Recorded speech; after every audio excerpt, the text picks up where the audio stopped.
श्री सुखदेव जी कहने लगे, हे राजन परीक्षित, पावन देश नहीं है और भारत देश में अगर कोई पवित्र प्रदेश है तो वो उत्तर प्रदेश है। इस उत्तर प्रदेश के ऊपर लोगों सारे विश्व की नजर रहती है। ये कोई ऐसा वैसा देश नहीं है, भारत देश कोई ऐसा वैसा देश नहीं है। और भारत देश का जो उत्तर प्रदेश है इसमें सारे विश्व की नजर रहती है। चाहे लोगों बात धर्म की हो और चाहे बात चुनाव की हो, इस उत्तर प्रदेश पर सबकी नजर रहती है। बात अगर पवित्रता की आती है तो उत्तर प्रदेश जैसा कोई पावन और पवित्र प्रदेश नहीं है। क्यों? अयोध्या में भगवान श्री राम आए हैं, इसी उत्तर प्रदेश में। अयोध्या में राम आए हैं, इसी उत्तर प्रदेश की मथुरा में हमारे सरकार श्री कृष्ण आए हैं। कितनी पावन और पवित्र धरती है लोगों उत्तर प्रदेश की।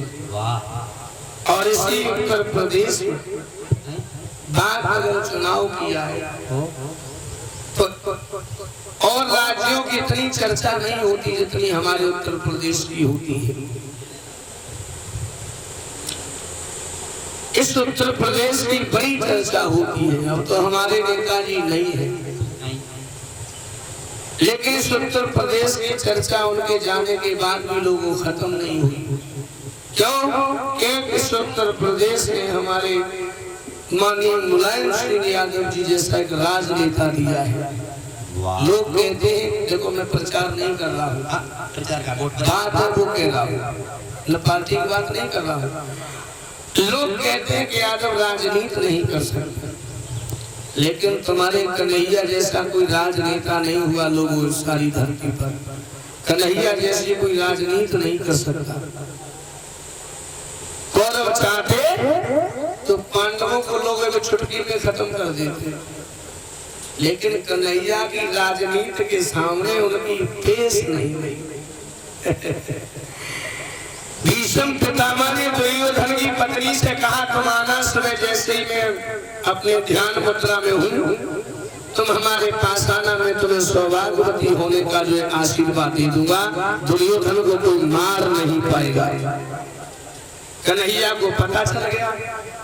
कन्हैया ने सोचा, अगर भीष्म पितामह ने अगर सौभाग्यवती देने का आशीर्वाद दे दिया तो दुर्योधन को कोई मार नहीं सकता।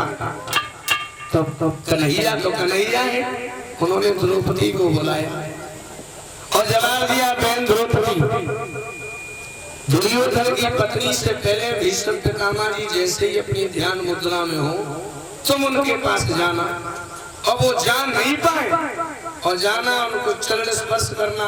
उन्होंने अगर तुम्हें आशीर्वाद दे दिया तो अर्जुन को कोई मार नहीं पाएगा।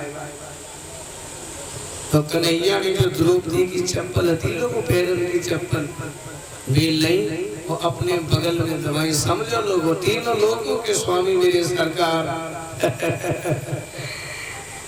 द्रौपदी की पैरों की चप्पल को प्रभु ने उठाया, अपने बगल में दबाया और जवाब दिया, आवाज नहीं हो पाए, धीरे से जाना। और जाकर के भीष्म पितामह के साथ द्रौपदी खड़ी हो गई, प्रणाम किया। तो भीष्म पितामह ने ये समझा कि दुर्योधन की पत्नी है, आशीर्वाद दे दिया, अखंड सौभाग्यवती भव। और जैसे आशीर्वाद दिया, आंखें खुली और जब द्रौपदी को देखा, बोले तुम यहाँ कैसे आ गए? बोले पितामह। जवाब दिया भीष्म पितामह, बोले मैंने तुम्हें आशीर्वाद नहीं दिया है, मैंने तो दुर्योधन की पत्नी को दिया। तो द्रौपदी बोली, पितामह लेकिन खड़ी तो सामने मैं हूँ, आशीर्वाद तो तुमने हमें दिया है, या तो अपना आशीर्वाद वापस ले लो और या मेरे पति को तुम मारोगी नहीं, अर्जुन को मारोगी नहीं। तो भीष्म पितामह कहने लगे, द्रौपदी तुम अकेली तो नहीं आई होगी, वो नटखट कहाँ है? कौन नटखट? बोले कन्हैया कहाँ है? और फिर छुपे ठाड़े पन्ना में जवाब दिया, उस कन्हैया की चाल में सब कुछ समझ गया। तो लोगों, कन्हैया जैसी कोई राजनीति नहीं कर सकता है, याद रखना। तो जवाब दिया है, ये उत्तर प्रदेश की धरती बड़ी पावन पवित्र धरती है, जहाँ अयोध्या में एक राजा हुए जिनका नाम है उत्तानपाद। दो भाई हैं,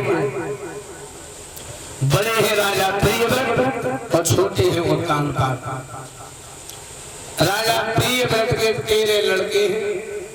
एक लड़की है जिसका नाम उर्जस्वती है, जिसकी शादी शुक्राचार्य ब्राह्मण से हुई। राजा प्रियव्रत को देवर्षि नारद का उपदेश मिला। छोटे भैया उत्तानपाद को राजा बना करके वन में चले गए। उत्तानपाद की प्राण प्रिया रानी का नाम है सुनीति, बड़ी सुंदर है, लेकिन किस्मत खराब है, कोई संतान नहीं है। और अति गुणी सो निर्धनी, अति सुंदर सुभाष। विद्वान को दौलत से मतलब नहीं होता और सुंदर स्त्री बांझ हुआ करती है। बहुत दुखी है महाराज, बड़े परेशान है। रानी बोली, परमात्मा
बहुत दुखी हैं।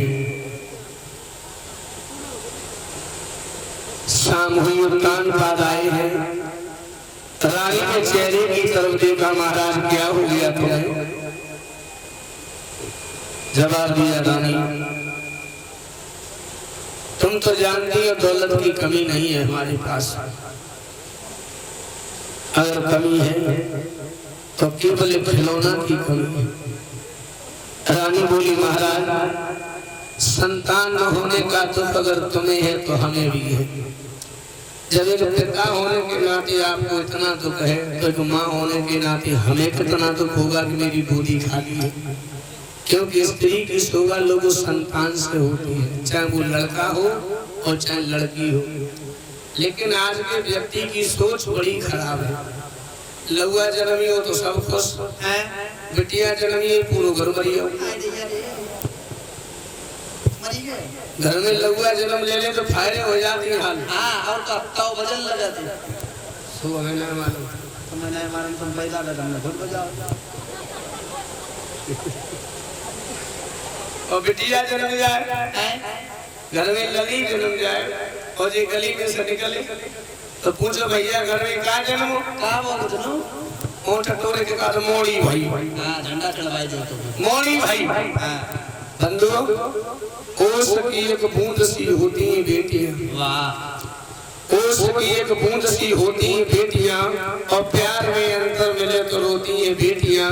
बेटा लाज रखेगा तो एक ही कुल की, और दो दो कुलों की लाज को ढूंढती हैं। इस मौसमी बरसात की पाती हैं बेटियां, बेटा अगर दीप है तो पाती हैं बेटियां। बंधुओं, भगवान बेटियां हर किसी को नहीं देता है। नहीं, नसीब वाले होते हैं वो पिता जिन्हें भगवान बेटियां देता है।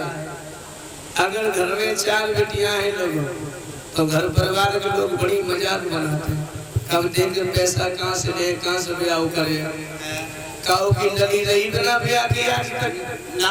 और लौआ अच्छे पैसा वाले के लड़ुआ घूम रहे होते ही ना, इंतजाम उनके कागज ही खत्म हुई है। पढ़ाई बरातर में लड़का खात घूमत।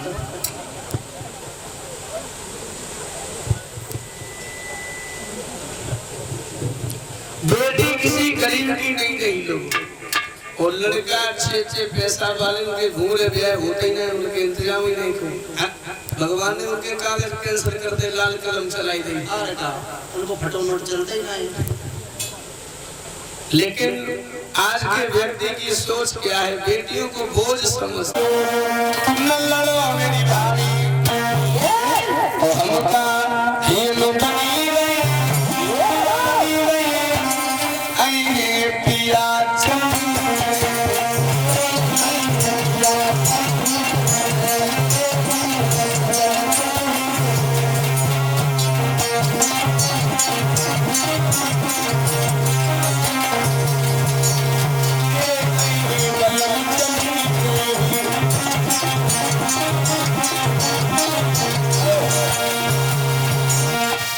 जवाब दिया, चाहे बेटा हो चाहे बेटी होती, कोई संतान परमात्मा दे देता।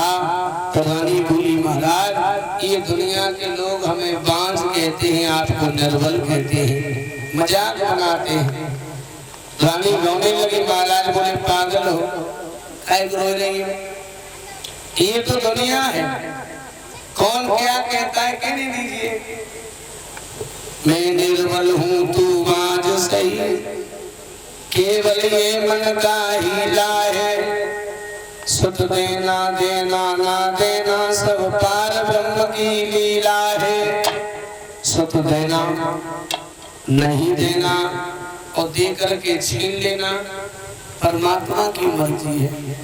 न इसमें हमारा दोष है और न तुम्हारा दोष है। तो रानी हंसने लगी। महाराज बोले, हंस क्यों रही हो? जवाब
जवाब दिया दूसरी शादी करना।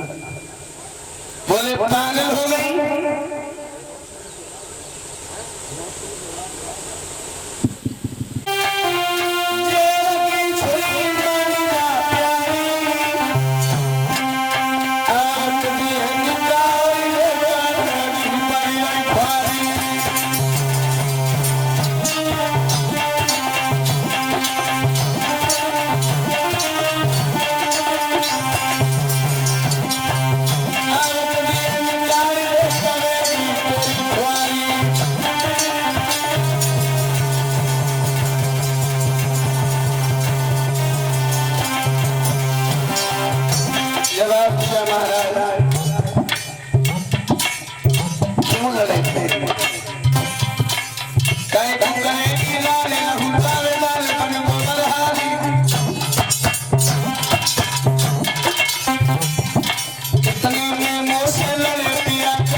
गंगा यमुना की तरह से रहूंगी, कभी नहीं लड़ूंगी आपस में। महाराज बोले रानी हमें पता है तुम तो गंगा गिरा रही हो,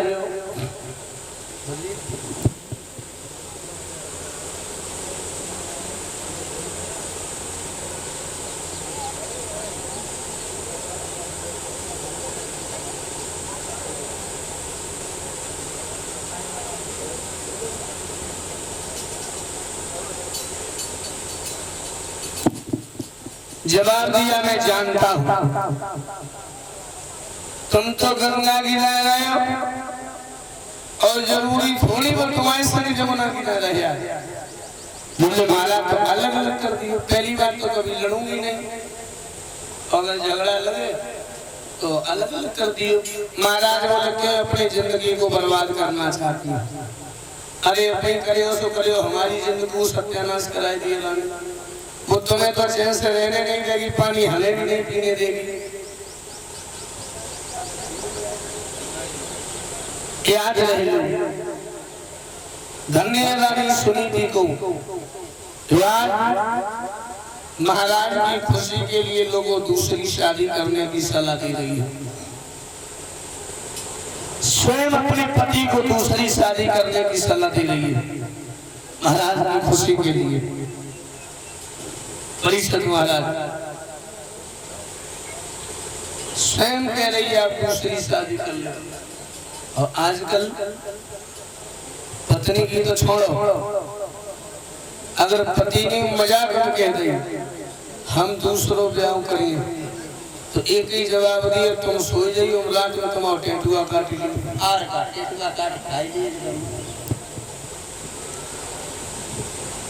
विद्वानों के 6 लक्षण बताए हैं। कार्य सुमंत्री करणे सुदासी भोजने सुमाता शैले सुरंभा क्षमा धनंती धर्मानुकूला पतिव्रता 6 लक्षण होते स्त्री के अंदर। कार्य सुमंत्री, अगर पति कोई काम कर रहा है तो एक मंत्री की तरह सलाह देने वाली हो। जैसे राजा का मंत्री होता है, अच्छाई और बुराई के बारे में समझाता है, इसी प्रकार समझाने वाली हो।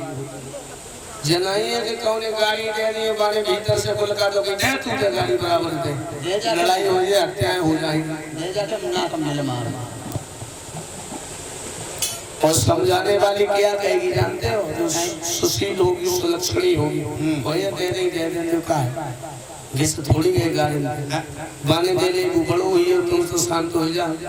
और बुआरिया का माल पानी पानी दे दी, तुम भंगी बने ठाड़े ही रहे तो सिर भी बने ठाड़े रहे, समझ लोगो भाई महाभारत हो जाएगा। कार्येश मंत्री करणे सुदासा, अपने घर का काम स्वयं करने वाली हो, स्वयं करे और ऐसे करे जैसे मानो कोई नौकरानी काम कर रही है। भोजनेश माता, भोजनेश माता अपने पति को भोजन स्वयं करवा, और उतने ही प्रेम से करवाए जितने प्रेम से एक माँ अपने बेटा को करवाती है। अब सोच रहे हो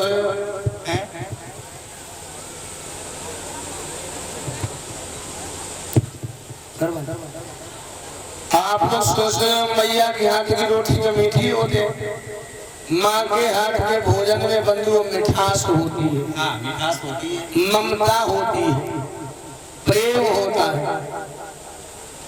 बाहर से नौकरी करके आओ, अम्मा देखेगी मोगाए बहुत तय जेब मैया देखेगी लगुआ मोटो बहु पतलो बहु कैसे नहीं रहो नी को बोलो खाए को मिलो बनाए बोलो लगुआ कमजोर तो नहीं हुई हो थके तो नहीं लो हाल चाल पूछने में लगी है और बहु की नजर हो ये जेब गांव के लेके आओ कि खाली कमरे के किराए पे ले रहो ले आओ कि ढोल के बजाओ।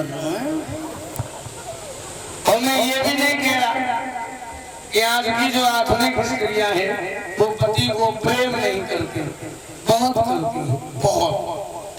और कोई बात आ जाए तो जो कहते कि अगर तुम्हें कुछ हुई हो तो हम सबका मर जाए। कब मर जाए? जब तुम्हें कुछ हुई हो तब, मतलब पहले तुम मरो बाद देखी पड़ेगा। पहले कोई इंतजाम ना आया, पहले तुम मरो तब जेर खाएंगे। रानी कहने लगी महाराज कभी नहीं लड़ूंगा। सारी रात हो गई समझाते समझाते, महलों में आए नौकर ने देखा महाराज की जय हो। महाराज ने रास्ता दूर नहीं भी किया। कहाँ भाई लला है रास्ता दूर कहाँ भाई क्या हुआ? भाजपा की सीटें आगे हमारी पीछे का टेंशन। तुम तो जानते हो हमारे पास धन की कमी नहीं है, तमाम दौलत है हमारे पास, कमी है तो केवल एक संतान की कमी है। महाराज एक बात कहें आपसे, बोलो ऐसा करो आप अपनी दूसरी शादी कर लो। क्या फायदा हो गया? मोदिया दिल पटे जेल पटाई थी बच्चा मुझे राजपाट चलाई थी जेल पटाई। क्या तुम नहीं कह रहे हो? हाँ बेटा जो बात तुम कह रहे हो ना,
हमारा विवाह करवाइए।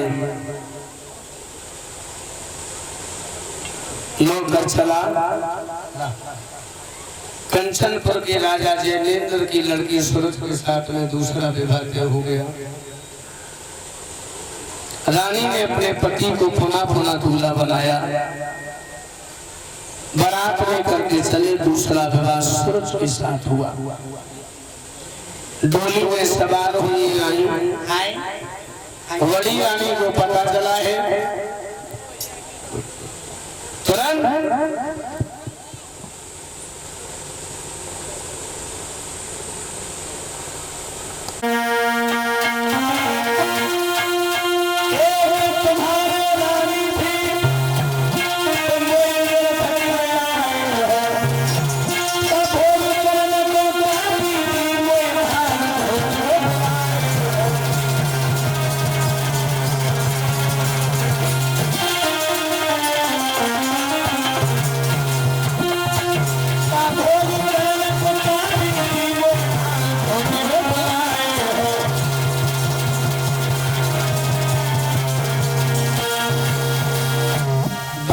कर दो मेरा डोला और मेरे जाने के बाद में तुम्हारे महल पर पड़े गजब का गोला। तुम्हारी हिम्मत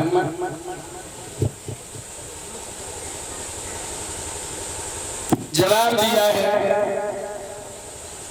महाराज, तुम्हारी हिम्मत कैसे पड़ गई हमारे साथ विवाह करने की? समझो लोग, नाम क्या है? शरद, बड़ी रानी सुनीत, सुमाने सुंदर नीत माने विचार। जी जी। सुंदर विचारों वाली, सुंदर गुणों वाली रानी सुनीत और सरस स्वमाने अपनी, रुच माने पसंद।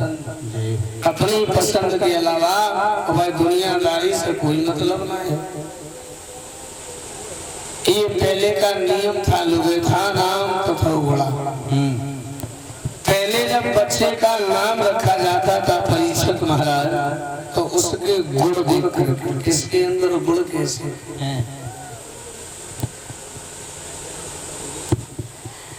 पहले जब बच्चे का नाम रखा जाता था तो उसके गुण देख करके, जैसे उसके अंदर गुण है और वैसे उसका नाम रख दिया जाता था। कलयुग में ऐसा नहीं है। कलयुग में गुण का और नाम का कोई मेल नहीं है। जो कलयुग में नाम कछु और है, काम कछु और है, पहचान कछु और है। नाम जंग बहादुर सिंह, नाम जंग बहादुर है। पूरी जिंदगी निकल गई, कभी तमंचा नहीं चलाओ।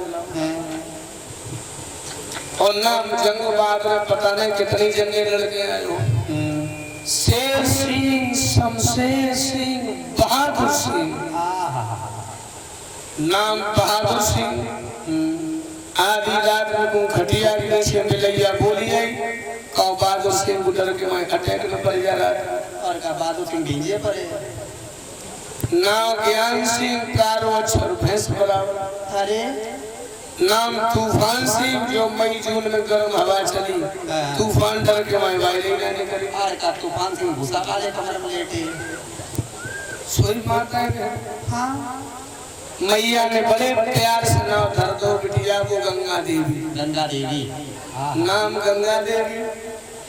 पूरे जाड़े निकलिए उन्हें हनाओ ना। और का लोटा पानी ना वो शरीर गंगा देवी। नाम शांति देवी। श्रीमती शांति देवी प्रभा। नाम शांति देवी। और पूरे गांव में को ना छोड़ो है, जाते एक दिन जूता नहीं चलिए हो। लड़के नहीं जीत पाए, कंडा फोड़ी आए शांति जूते लाए।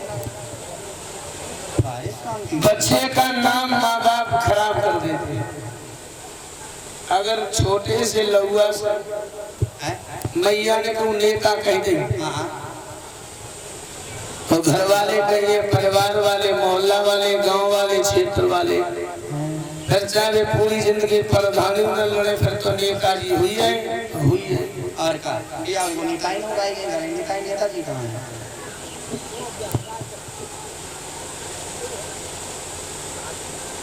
रानी ने जवाब दिया, महाराज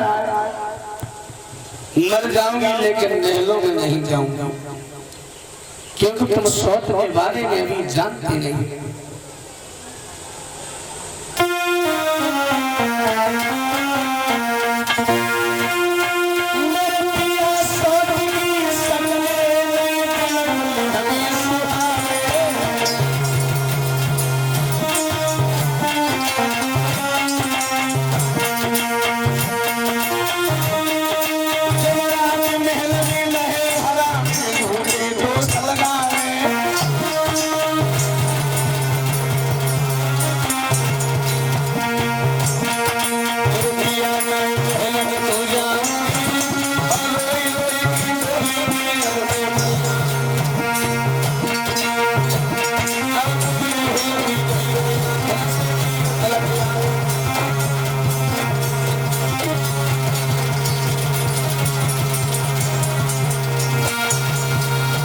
जवाब दिया, महाराज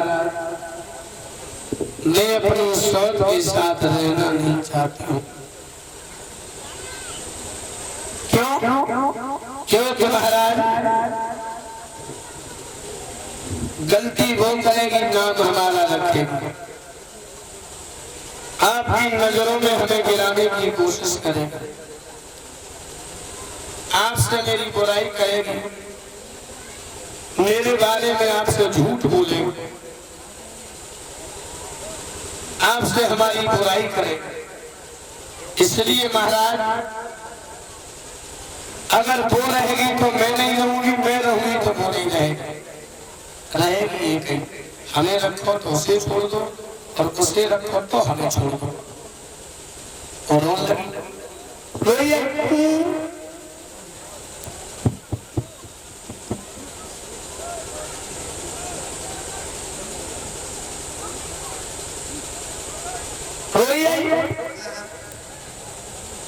और रोने की तो आप लोग जानते ही हो, आंसू।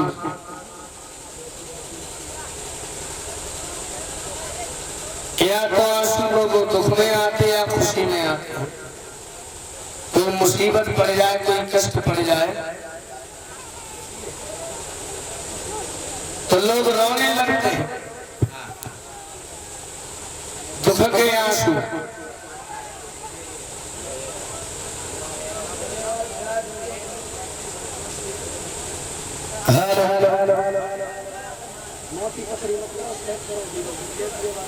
मामा तैयार तब हमारे समझ में आई लड़ी कुछ मांगती है तो धीरे से उठी अंगुलियां में पड़ी रहे, हमने निकाली उनकी मुट्ठी में दबाई, हमने ले जा लड़ी, लेकिन हमारे सामने रो बस चुप नहीं। फिर बोली मामा तैयार हमने जेब में से पर्स निकालो, वो उन्हें तो लड़ी जाओ ले जाओ, लेकिन हमारे सामने रो नहीं नहीं। फिर मामा तैयार हमने जेब में से फोन निकालो, वो दे दो, हमने बिटिया तो जाओ ले जाओ, लेकिन बस हमारे सामने रो वो नहीं देखो मानिए। फिर बोली मामा तैयार, अरे तो हम क्यों ना रोकोगे, हम हमने यो बिटिया वो पे भाई आई ना आए बुढ़े को दे देते आज होते आए कीर्तन बोल लीजिए, फिर आगे सुनेंगे।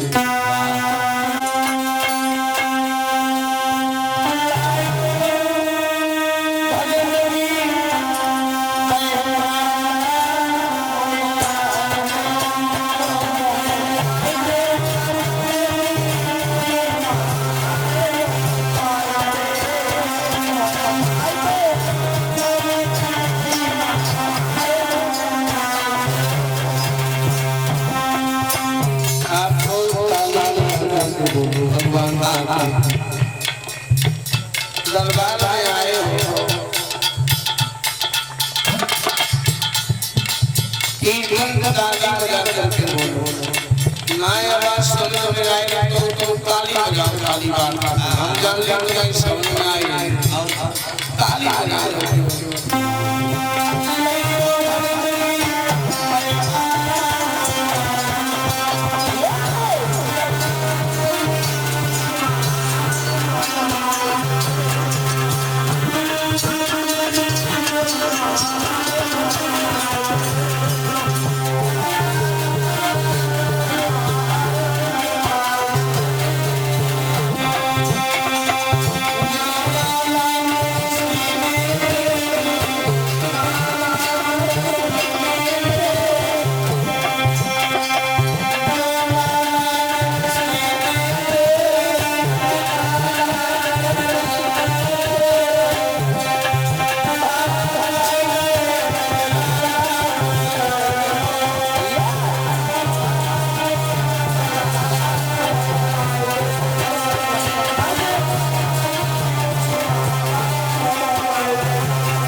जवाब दिया है।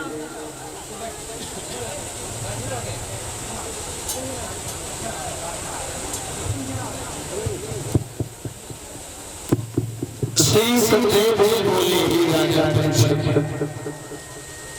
सुरसंगी रानी सुरंगी रानी पीछे लाल लगी लेकिन पैर में छोड़े बहन हमने गलत नहीं किया हमारे लाल आदमी मेरी किस्मत में परमात्मा ने लाल लगी लाल तो भगवान मुझे कोई खिलौना जरूर देता